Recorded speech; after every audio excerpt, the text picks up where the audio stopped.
Okay, here's another video about funding. But in this video we're going to, instead of discussing resolving funding, why don't we name this one Equity First Funding. So we're going to see what happens if, instead of using our pro rata method that we discussed in the last video, if you watched it, if you didn't, good for you. In this, where we put our funding ratio, in this case we're going to switch the funding ratio, and instead of pro rata funding we're going to switch to the equity first funding. So we'll put a false here. Now, right now it of course doesn't make a difference. In our last one we talked about this funding ratio, and I think I wanted to show you, well, if you capitalize the interest, true, false, true, it made a whopping difference of 0.01% or something on the equity IRR. But capitalizing the interest really didn't make any difference. That's one of the things we want to understand by really working through some of these exercises. Now, if we here, let's add some lines. I don't know if this takes so long just to add the lines. I press Shift Spacebar, and I use the Shift Control Plus or Control Plus function. You can of course Alt-I or something like that, whatever. So let's put our debt funding if we have a pro rata, and then down here when we have a debt funding, let's put our pro rata, and let's put a little switch here so we can remember which method we're using. So if it's true, we're going to take this number. So our number is the same thing. So and I put prorate instead of pro rata, and let's remember what the calculation for the debt was. Remember, we took the total amount of the debt, but we had to subtract how much interest was capitalized. Okay, this interest capitalized, we spend a lot of time on a subject that really didn't matter much. Okay, and people can argue about, oh, is it better to okay, Shift Control 1, Shift Control R, so that's our pro rata. So eventually we'll have, if this is true, we'll take that number, but if it's false, we're going to work through the debt funding with the equity,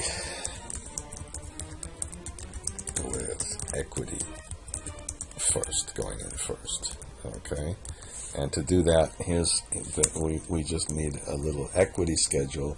We have to see how much, we have to take our total funding needs and see how much comes from equity. So what I do is I would start with let's put the equity commitment. Now this is why once you really have this, it's so good, because we have the total amount of equity we put in to the project. This is supposed to be the cash equity we put into the project, no adjustment for capitalized interest or anything else. So we just press the F4, whoops, Shift Control 1, Shift Control R. So that's our equity funding. Then we put less the equity already committed. No, that's a bad word. Already how much you've already put into the project. Now that happens to be the opening balance. So if you wanted to put just the opening balance, you could put then, and then you could put the remaining equity. Now after you get the remaining equity, Now we're going to see just how much we funded. I bet you we're going to run into a couple of extra lines, and then we'll put opening balance. Come on. And when we're all finished, that close, and then we can add the equity issued. And then we'll put closing balance. Of course, the opening balance equals the closing balance. That's why we did this.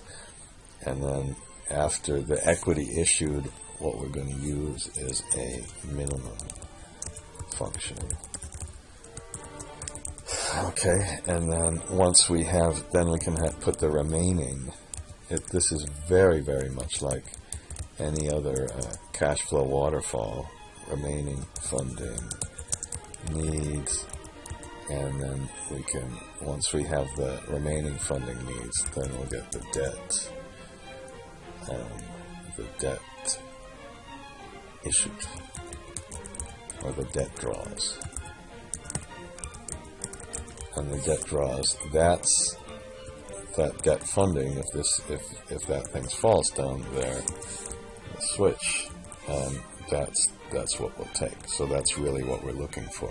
So why don't we just fill this in quickly? So the debt funding is the opening balance. Did I compute it from the right thing? Okay. And then the remaining equity, oops, shift control 1, and then the remaining equity is what's ever left over. I don't know what happened with this silly percentage thing. The opening balance is the closing balance. And then this is the minimum of either how much we have left over or the total funding needs. That's the only really kind of important thing in the whole thing. So right now I can press alternate equal, but right now we're getting the whole thing from equity, and then we can take our total amount and subtract off how much we've issued, and that's our remaining funding needs. And this time, because it's so simple, that's equal to our debt draws, and shift control R. And so what happens is we keep borrowing and borrowing and borrowing until we get to this stage, and then we start to have the debt issued after that. And then we can put in our debt funding, excuse me, so this is going to be if this thing over here is true. 2, 3, 4, oops. Of course you do not need a, well, if it's true, then we take our pro rata, otherwise we take this one. Shift control R. Okay, now we're at our pro rata. Oh, I spelled it wrong again here. And then we can just put in the pro rata funding to be false, which means the equity first is true.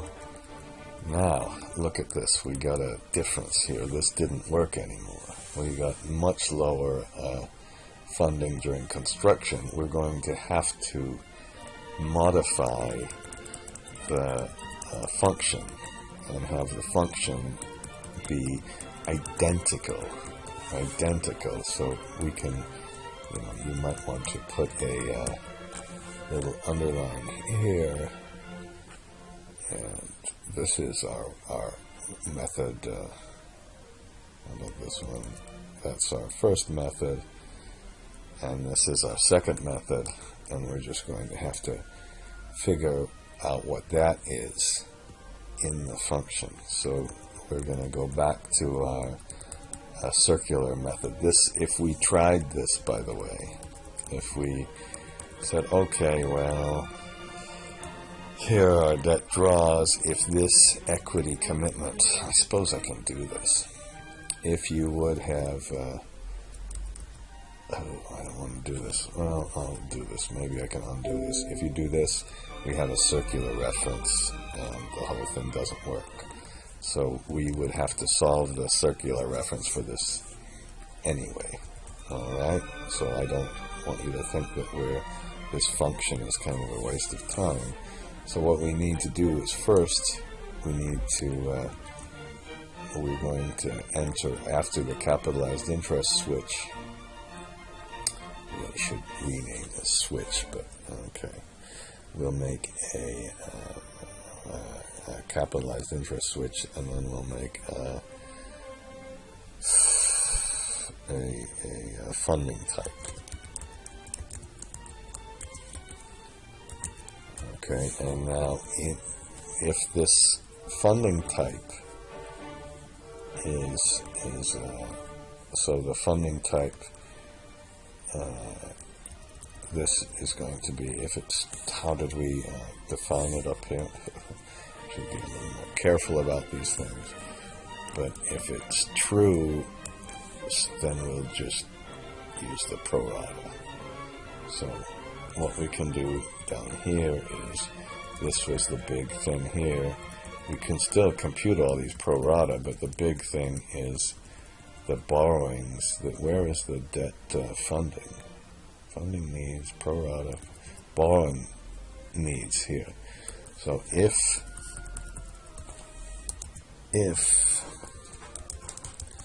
the funding type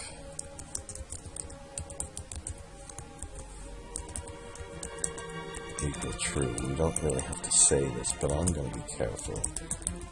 Sometimes, funny things happen and I get all worried and do things that are a little bit unnecessary.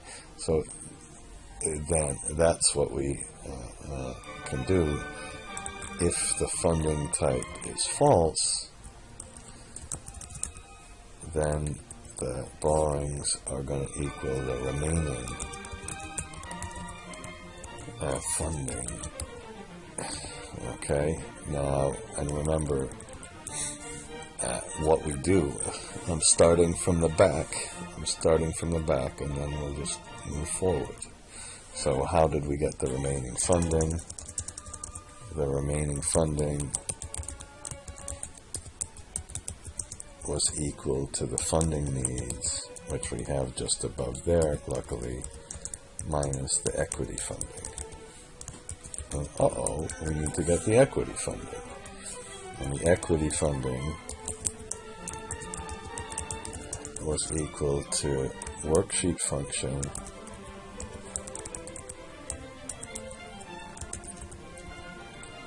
spreadsheet function, worksheet function.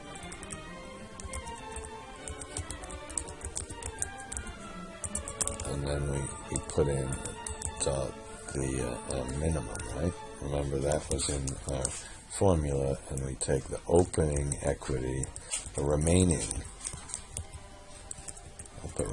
equity, which means we have to compute the remaining equity or the funding needs. We have the funding needs up there. Okay, hopefully I didn't spell too many things wrong so far. Okay, and that means we have to put the remaining equity,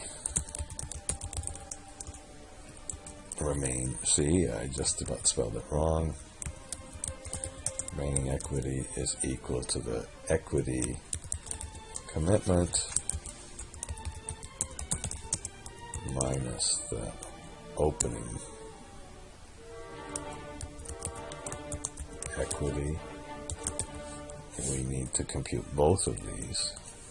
Opening, and I think we can compute the opening equity kind of afterwards, right? Because that depends on our funding itself. So equity funding is that. And then we'll start with 0, but then we'll have our open equity. So how I can spell it equals the open equity in the last case plus the equity funding. Okay, so far so good, I hope. And so we have the open equity. Now we just need the equity commitment. But the equity commitment, that's fixed. The equity commitment, we can put it up here, is simply the project cost minus the debt, and I think we have to put the debt funded. We'll have to work through this with and without the capitalized interest. Did I spell that right? And then we'll have to go around and around on this, and we'll put the equity commitment down here in the same way. Okay, so let's just check. So we have this remaining equity is the equity commitment, which we have, minus the opening equity, and we better start our opening equity as equal to 0, and okay, and equity funding, well, there we have the remaining equity, and we have the funding needs. Opening equity is the last time plus the equity funding, which we have there, and the remaining funding is the funding needs.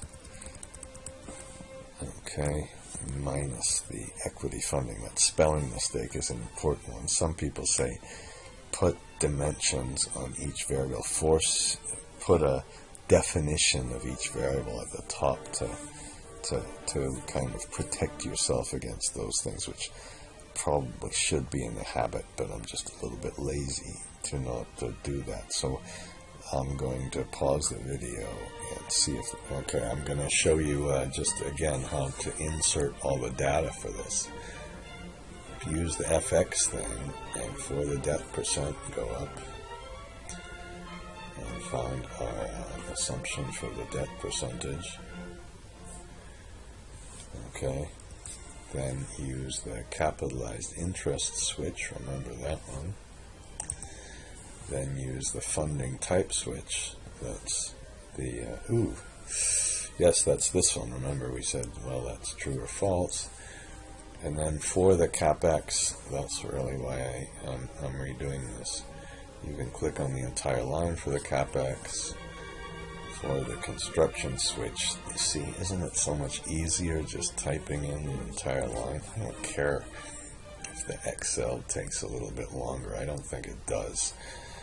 Although I saw somebody said, I read somewhere on one of these websites that it does. And then finally the interest rate. So where is the interest rate there? This is here. Click on this one, and then we're finished. Okay? And just a minute.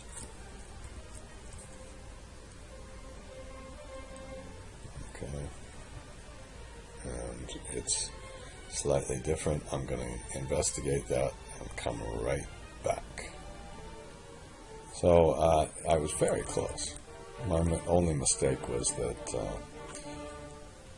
we should have put the equity commitment minus the total debt. That debt funding that I put was kind of silly. So now we have our little test. And better yet, why don't we put the equity here as the total minus the debt, alternate equal. You kind of have what's in the model versus what's in our function. If we put this time, it really does make a difference. If pro rata is true, we get a IR of 28%. If it's false, we get 24%. Now if we if we would make this, let's make this a much longer construction period. Okay, I hope that I didn't screw it. I think that's probably screwed something else up. Okay, let's make sure that everything's working. Oops. Have to wait for it to calculate here. I don't know why it's taking so long. So now we have much higher interest construction. Now if it's pro rata, it's 17. If we put, not pro rata, it's 17. And if it's pro rata, it's 19. It made less difference, I guess. Okay, that doesn't matter, but you can see that it does make some difference, and we have the equity funding, equity first method finished. You can see it starts to get just a little bit more complicated, and we have, but still, this is just replicating our what we did in the sheet, and we started backwards. We started backwards and just going forward. So that's really the lesson. That's really the lesson here. Okay. If you want www.finance energy institute. That's where I have a little website for my for courses. Okay. Finished with this one.